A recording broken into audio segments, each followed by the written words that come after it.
Ici, nous avons des LED que nous voulions alimenter, faire éclairer avec des piles de 9 volts. Donc pour cela, faisons raccorder la tension de la pile, c'est-à-dire 9 volts, à la LED. Problème, la LED s'est grillée. Mettons au ralenti la vidéo pour bien observer. C'est donc pour ça que nous avons besoin d'une résistance afin de fournir à la LED la bonne tension et le bon courant de son fonctionnement. Bienvenue dans cette vidéo dédiée sur les résistances électriques. Dans cette vidéo, nous allons découvrir les types de résistances électriques et comment effectuer leurs mesures, connaître leurs valeurs avec ou sans multimètre. Ceci est une résistance à valeur fixe. Sa valeur peut être connue avec un multimètre en effectuant une mesure ou en déchiffrant son code couleur. Donc, ceci est une résistance à valeur fixe dont la valeur est donnée par le fabricant. On peut lire 330 ohms. Donc, nous allons effectuer une mesure à l'aide d'un multimètre pour confirmer cette valeur et après déchiffrer son code couleur. Le code couleur, vous pouvez le remarquer. Donc, je vais un peu ajuster. Donc, comme vous le constatez, il est ici. Donc, effectuons d'abord une mesure et après déchiffrons le code couleur pour confirmer les 330 ohms donné par le fabricant. Donc, je viens de faire le montage sur un breadboard.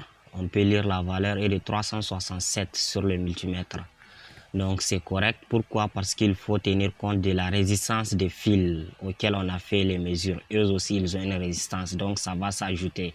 Donc, on vient d'effectuer la mesure avec un multimètre. On a validé. Passons au code couleur. Ici, notre résistance de 330 ohms a 5 bandes de couleurs. La première couleur est orange, deuxième couleur orange, troisième couleur noir, quatrième couleur noir, cinquième couleur violet.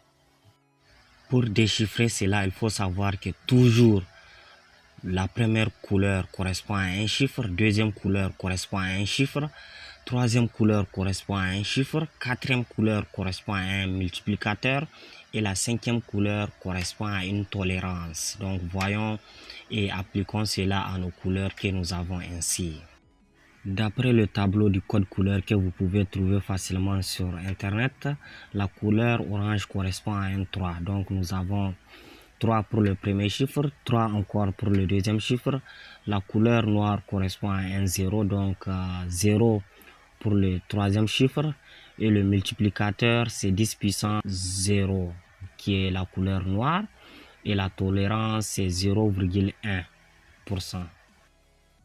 Donc nous venons de lire la valeur de ces types de résistance à travers leur code couleur et à travers un multimètre. Donc passons aux autres types de résistance. Ceci, ce sont des résistances variables. On les appelle des potentiomètres. C'est en ajustant à travers la tête qui est ici qu'on change la valeur de la résistance, qu'on fait varier de 0 à la valeur maximale. Prenons l'exemple de ce potentiomètre, c'est une résistance variable. Ici, nous voyons B10K, B qui veut dire que la variation ou le changement est linéaire et 10K qui veut dire 10 kg. Donc, nous allons le mettre sur le breadboard et brancher le multimètre pour effectuer une mesure. Donc, on va tourner la tête et vous allez voir que la résistance varie de 0 à 10 kΩ. Le branchement est fait comme vous le constatez.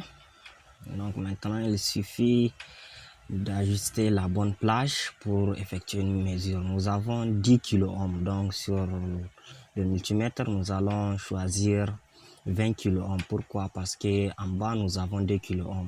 2 kΩ est petit. Donc nous allons prendre la plage de 20 kΩ pour pouvoir lire les 10 kΩ. Donc nous sommes à 0. Vous voyez, en tournant la tête, nous faisons varier le potentiomètre, donc la résistance, et elle augmente. Donc vous avez vu, elle est de 10 kΩ. Les 0,68 viennent du fait que les fils qui arrivent au multimètre, eux aussi ont une résistance, donc cela va s'ajouter. Donc il vous revient de choisir la bonne valeur pour vos besoins. Ceci, c'est une photorésistance. Sa valeur change en fonction de la luminosité. sur sa surface. Donc ici nous avons accordé la photorésistance au multimètre pour lire sa valeur en fonction de la variation de la luminosité. Donc ici nous voyons 118, là je vais fermer. Donc vous avez vu, en faisant l'obscurité sur sa surface, ça fait jusqu'à 600. Donc ce type de résistance, autrement dit photorésistance, varie en fonction de la luminosité sur sa surface. Plus il fait sombre, plus la résistance augmente. Plus il fait clair sur sa surface, plus la résistance diminue. Nous venons de voir quelques types de résistance. À présent, consacrons-nous sur leur importance. Au début de la vidéo, si vous vous rappelez, nous avons pris l'exemple où nous voulions alimenter une LED à travers une pile de 9 volts. Le problème est survenu parce que la LED ne supporte pas une tension de 9 volts. Donc on va reprendre et nous verrons. Donc tout d'abord, nous allons effectuer une mesure pour lire la valeur aux bornes de la pile. Sur le multimètre, nous voyons 9 volts. Donc on a effectué cette mesure pour savoir ou connaître la valeur de la pile en tension. En deuxième position, il nous faut connaître la valeur de tension du fonctionnement de notre LED. Elle est de 3,2 volts avec un courant de 20 mA pour la LED bleue. Notre pile a une tension de 9 volts et notre LED a besoin d'une tension de 3,2 volts et 20 mA. Donc on va calculer la résistance qu'il faut placer. Notre source est de 9 volts et nous avons besoin de 3,2 volts. Donc on va faire 9 moins 3,2 volts qui est égal à 5,8 volts qui correspond à la chute de tension qu'il faut. La loi d'Ohm nous dit que la tension est égale à la résistance fois l'intensité. Donc la résistance est égale à la tension divisée par l'intensité. En faisant l'application numérique, nous avons 5,8 volts divisé par 0,02 ampères qui est égal à 290 ohms, qui correspond à la valeur de la résistance qu'il faut placer pour que la LED ne grille pas, pour qu'il n'y ait pas de problème. Nous venons de placer une résistance de 290 ohms sur le circuit. Et la LED fonctionne parfaitement, comme vous pouvez le constater. Contrairement à là où nous avons branché sans résistance et que la LED s'est grillée. Si nous voulions, nous pouvions faire quelques mesures au niveau des tensions pour voir la tension aux bornes de la pile. Donc comme vous le constatez, je suis en train de brancher pour lire la tension au niveau de la pile. Elle est de voilà 8,99, donc 9 volts. Là je vais mesurer au niveau